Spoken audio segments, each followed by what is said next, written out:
So I'm here at Parliament House with Mel and Andy. They were here early this morning setting up this blockade here. Do you want to tell us a little bit about the setup? Pretty self-explanatory.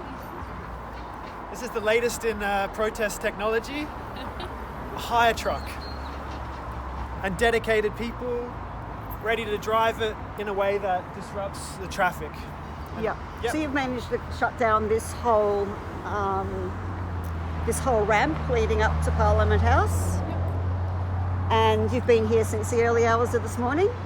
Since dark, since it was dark. Yep. And have the police approached you at all?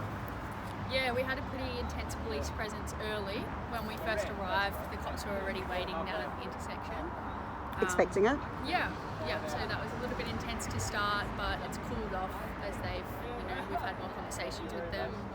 They're understanding why we're here. They're trying to be cooperative, and so are we. So that's where we're at the moment. So is your role as support people to those people up there on the truck? I'm a support person. Yeah, and support, but also doing some police liaising here to maintain a good relationship with the police and to get the best outcomes for the people on the truck as well. Yeah. Not making any decisions. It's part of Extinction Rebellion and many other groups' approach to negotiating non-violent direct action situations. Okay, so you're simply here to make the point, to disrupt and to draw people's attention to the fact that we're in a climate and ecological emergency.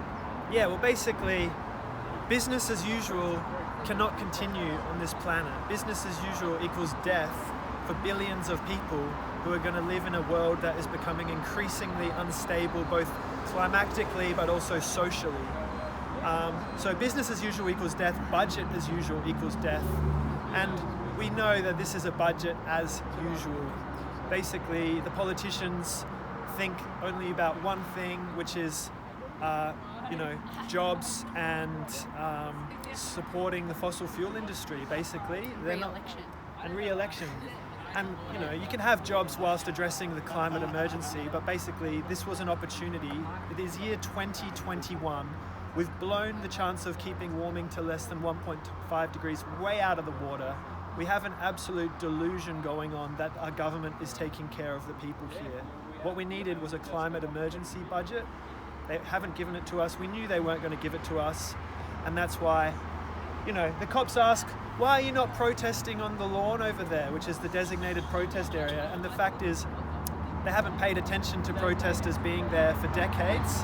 So it's time for regular people to absolutely step up and face what is necessary, which is disruption to business as usual, so that we get the message across. But ultimately we have demands, and the government needs to meet our demands, and we need to grow our numbers of regular people willing to make a sacrifice and take this action, so that we can force them to listen to sanity, basically, because we're on a path towards death. Yeah, so if we compare our Prime Minister Scott Morrison to New Zealand's Prime Minister Jacinda Ardern, Jacinda actually goes outside and talks to the protesters. She asks them what their concerns are and how she can help. We have the total different response, and that's why protests aren't working. So where and when can these conversations take place, when we have got government and prime ministers, cabinet, ignoring what's important and going ahead with their own agenda? Well, it's just not happening, is it? That's again another reason why we're here. If we were getting engaged with, or if they were engaging with this issue in any legitimate way, we might not have to be in this situation. So that's a huge part of why we've come to this. Yeah. Yes. And in the UK, Extinction Rebellion, April 2019, shut down 5 major locations in London, tens of thousands of people, 1,300 people got arrested. But the government, they actually got to negotiate with the government. They got to meet the Home Secretary or something like that. That is what creates the conversation, is the disruption. What we need is enough people here willing to make the disruption, and the government will be forced to come and talk to us. So we're hoping that we're going to get some communication from the government today. We had 5 blockades planned. I think a few of them haven't been fully successful, so the pressure on Parliament isn't as much as we hoped it would be.